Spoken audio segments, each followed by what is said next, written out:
Hello to everyone, मैं हूं सुमित साहू। ठीक है, स्वागत है आपका मेरे यूट्यूब चैनल इंजीनियर्स की दुनिया में। आज हम एक नया टॉपिक डेंसिटी पढ़ने वाले हैं। ठीक है, तो आप इस चैनल को ज़्यादा से ज़्यादा सब्सक्राइब कीजिए, शेयर कीजिए और बेल आइकन को अवश्य हिट कीजिए, जिससे आपको आने वाली नोटिफिकेशन आसानी से मिल सके। ठीक है, तो आइए स्टार्ट करते हैं आज का अपना टॉपिक डेंसिटी। डेंसिटी के साथ साथ हम इसकी से ही एक रिलेटेड टर्म वेट डेंसिटी भी पढ़ेंगे। डेंसिटी यानी कि घनत्व। इधर हम लिखने वाले हैं वेट डेंसिटी, इसको वेट डेंसिटी और स्पेसिफिक वेट, इसको स्पेसिफिक वेट भी बोलते हैं।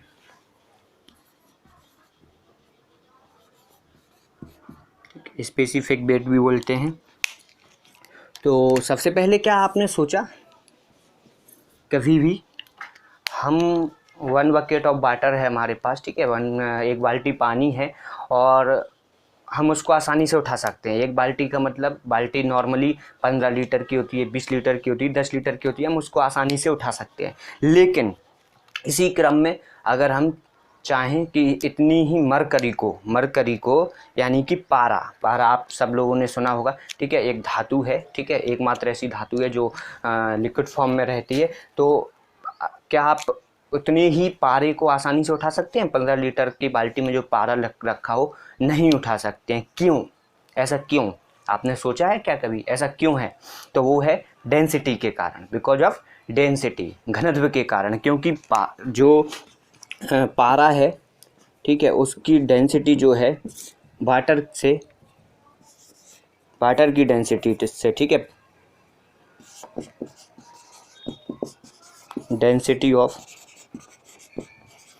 वाटर की 13.6 गुना होती है। ठीक है, 13.6 गुना होती है। तो इसलिए हम उसको आसानी से नहीं उठा सकते। तो ये है डेंसिटी। अब डेंसिटी का मैथमेटिकल रूप पढ़ते हैं, मैथमेटिकल फॉर्म क्या है, ठीक है, इसके क्या एप्लीकेशन है, क्या यूज है, ये सब पढ़ते हैं। हालांकि हम सब लोगों ने पिछली कक्षाओं में इतना तो पढ़ रखा है, ये सब ने पढ़ रखा है, ये सबको रटा हुआ है। घनत्व बराबर द्रव्यमान बटे आयतन। एम आई राइट? इतना तो आप सब लोगों ने, सभी ने पढ़ ही रखा है, घनत्व बराबर द्रव्यमान बटे आयतन। लेकिन क्या बस घनत्व इतने ही तक लिमिटेड है?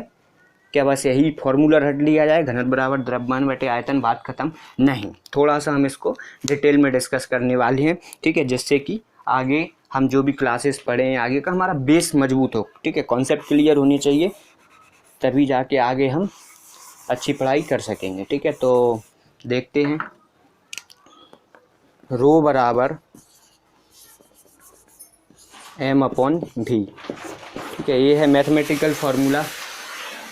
ठीक है, ये है मैथमेटिकल फार्मूला घनत्व का। ठीक है, डेंसिटी का मैथमेटिकल फार्मूला है। ठीक है, रो बराबर, ठीक है, इसको रो बोलते हैं, ग्रीक लेटर है। ठीक है, ये ग्रीक लेटर है, रो बोलते हैं इसको। ये सिंबल है डेंसिटी का, m/v। तो हम सिंपल फॉर्म में कहें, अगर हम आसानी से समझें तो घनत्व क्या है, ठीक, इकाई आयतन में, ठीक है, यूनिट वॉल्यूम में किसी भी वस्तु द्वारा जो मास पजेज किया गया है, ठीक है, जो द्रव्यमान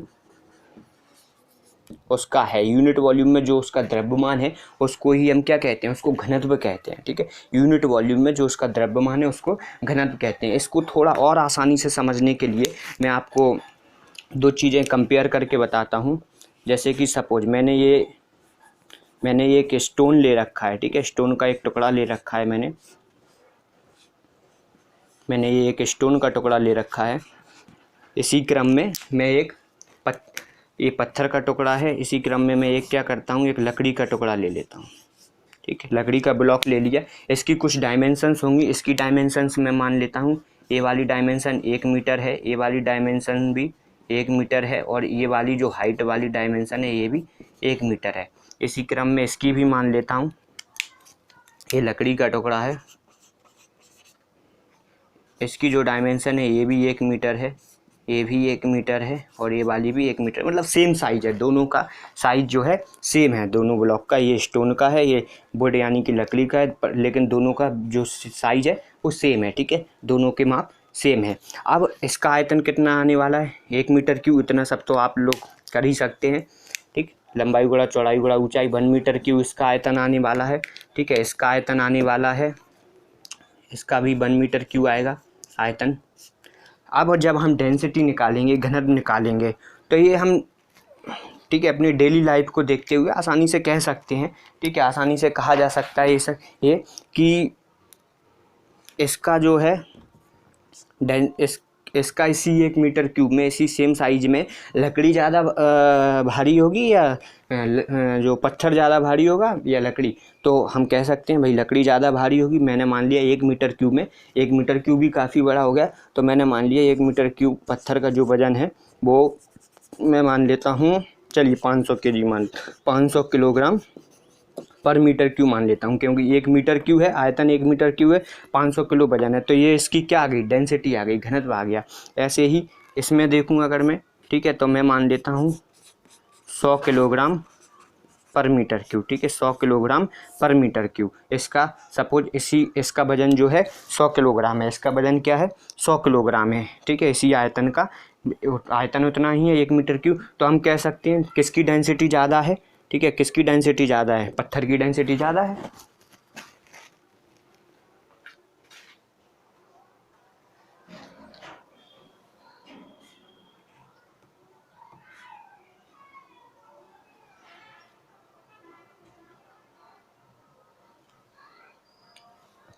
ठीक है,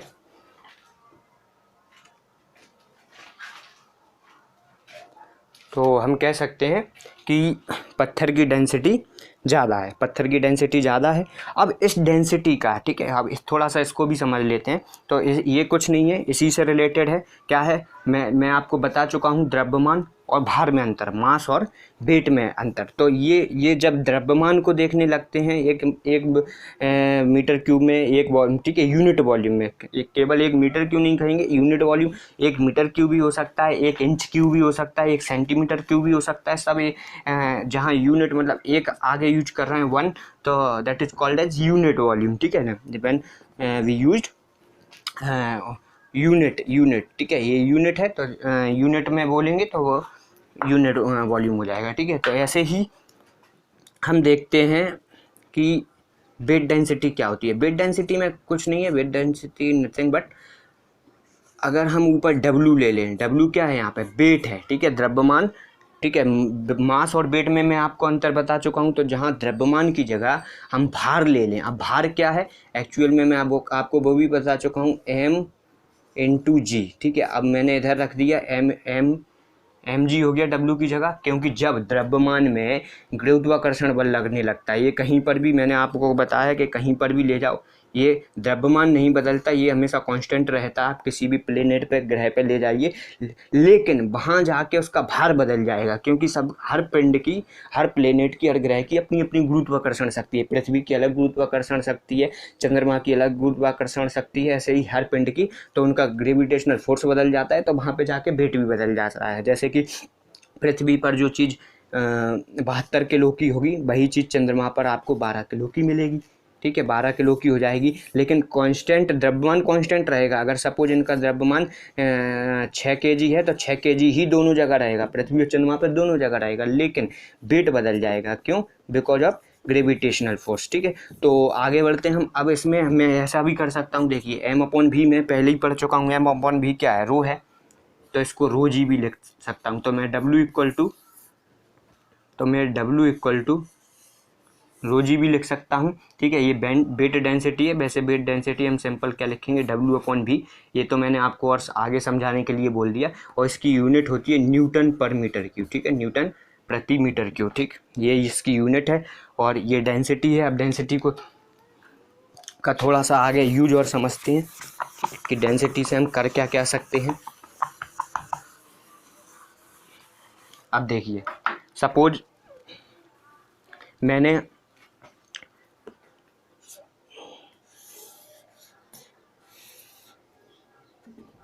ये एक मैंने लोहे की छड़ ली हुई है, ठीक है। ये क्यूबिकल जो है लोहे की छड़ है, इसकी कुछ लेंथ है, इसकी कुछ एच ए मान लीजिए, ठीक है, ब्रेथ बी मान लीजिए।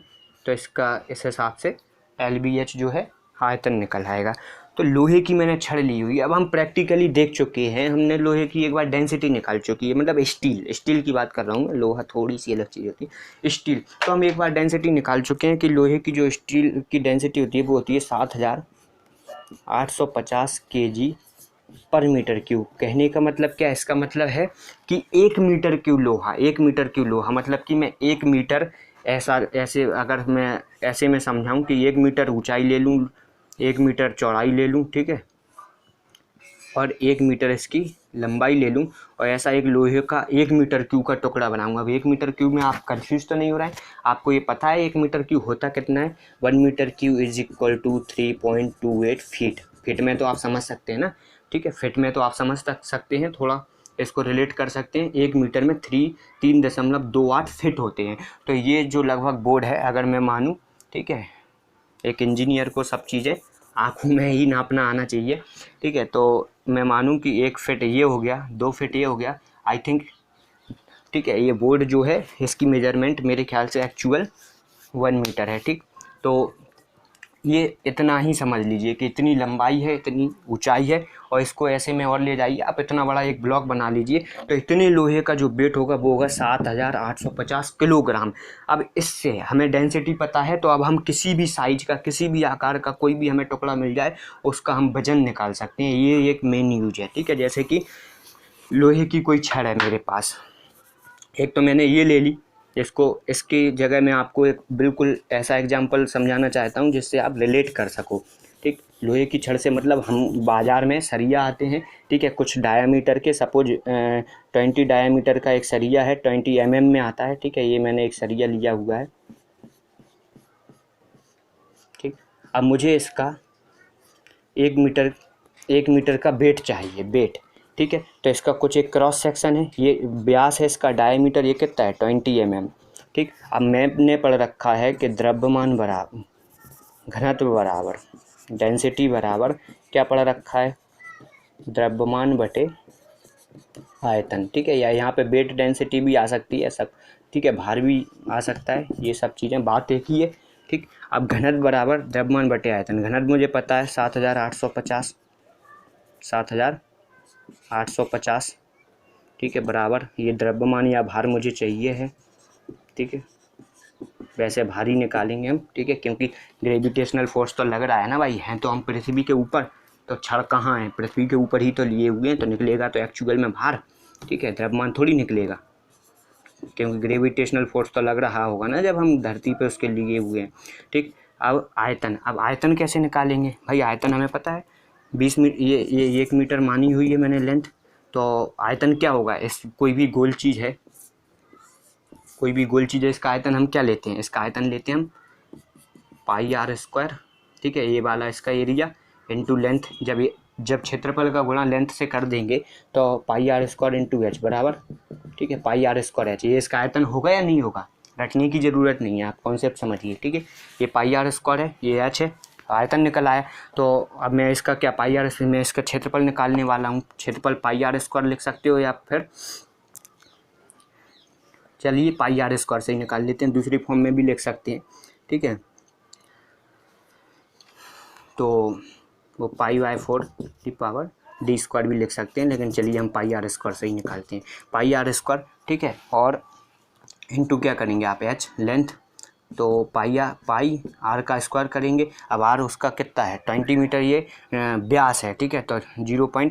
ये अपन डायमीटर ले लेंगे, इसका 2πr² होता है ना, πr² होता है, 2πr² होता है, ठीक है, 2πr²।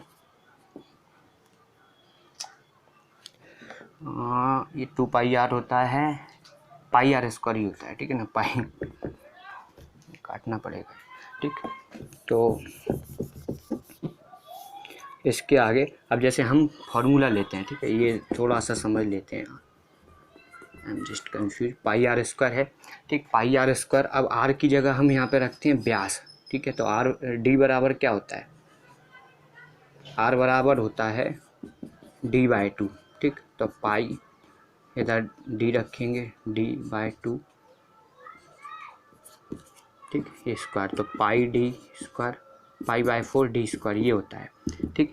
तो और वो भी सही है, ठीक, पाई/4 d स्क्वायर, ये वाला भी सही है, पाई/r स्क्वायर, ये ठीक है। वृत्त का क्षेत्रफल होता है, रटते नहीं है इसलिए कंफ्यूज हो जाते हैं, ठीक है। पाई/4 d स्क्वायर, अब इनटू इसका क्या है, लेंथ ब्रेथ हाइट, तो ये तो हो गया क्षेत्रफल। अब लंबाई क्या है उसकी, लंबाई तो वही है h, तो इसका गुणा इससे होगा जाके सीधा, तो हमारा भार निकलेगा। हम भार बराबर क्या लिख सकते हैं, भार बराबर लिख सकते हैं 7850 गुणा पाई/4 और d स्क्वायर। अब व्यास कितना है, ये यहाँ से एक चीज़ और क्लियर हो जाती है, ऐसा है पाई/r स्क्वायर वाला फार्मूला यूज करते तो उसमें आप कंफ्यूज, थोड़ा त्रिज्या व्यास में कंफ्यूज होते रहते। यहाँ सीधा हमने व्यास लिखा हुआ है, इसको कहीं पर आधा करने की ज़रूरत नहीं है, जैसे का तैसा लिख सकते हैं। अब ये क्या है, 20 mm में दिया हुआ है, बट हमें क्या चाहिए, हमें चाहिए इसको मीटर में, ठीक है। तो मीटर में चाहिए तो क्या होगा, 20 mm में है, जब मीटर में बदलते हैं तो क्या होते हैं भाई, 1 मीटर में कितने mm होते हैं, 1000, तो 1000 से, ठीक है, भाग देंगे हम, तो 1 0 से 1 0 कट जाएगी। अब क्या बचेगा, ये बचेगा 0.02, ठीक है, 0.02 बचेगा। तो 7850, यहाँ पर दिख नहीं रहा होगा, थोड़ा सा इधर ले लेते हैं, ठीक। तो 7800 भार बराबर 7850 गुणा पाई/4 और d स्क्वायर मतलब 0.02 का स्क्वायर इंटू लेंथ बन ली हुई है। तो अब इस कैलकुलेशंस को आप आसानी से कर सकते हैं। तो इसका ये निकल आएगा डेंसिटी, वो भार। तो भार का ये एक एप्लीकेशन है, ठीक है। इस वीडियो ज़्यादा लंबी हो रही है, तो फिर अब मैं इस वीडियो को यहीं पर रोक रहा हूँ अभी। अगर इसको और समझना है तो आप कमेंट कीजिए, कुछ न्यूमेरिकल करना है इस पर। वैसे डेंसिटी पे न्यूमेरिकल बहुत बड़ी चीज़ नहीं है, क्योंकि ये सब हम पिछली कक्षाओं में पढ़ चुके हैं। तो आप इस चैनल को सब्सक्राइब ज़रूर कीजिए और अच्छी वीडियोस पाने के लिए, ठीक है। तो अगली वीडियो में मिलते हैं हम और भी अच्छे कॉन्सेप्ट और टर्म्स लेकर। इंजीनियरिंग से रिलेटेड मैं जो भी टर्म लाऊंगा वो इंजीनियरिंग से रिलेटेड ज़्यादा होंगी, क्योंकि आगे हम इंजीनियरिंग के सब्जेक्ट्स पढ़ने वाले हैं, स्टार्ट करने वाले हैं, ठीक है। तो बने रहिए आप लोग मेरे साथ अगली कुछ वीडियो में, और भी हम अच्छे अच्छे टॉपिक्स पढ़ेंगे। तब तक के लिए नमस्कार, धन्यवाद। सब्सक्राइब ज़रूर कीजिए मेरे चैनल को, इंजीनियर्स की दुनिया को। Thank you.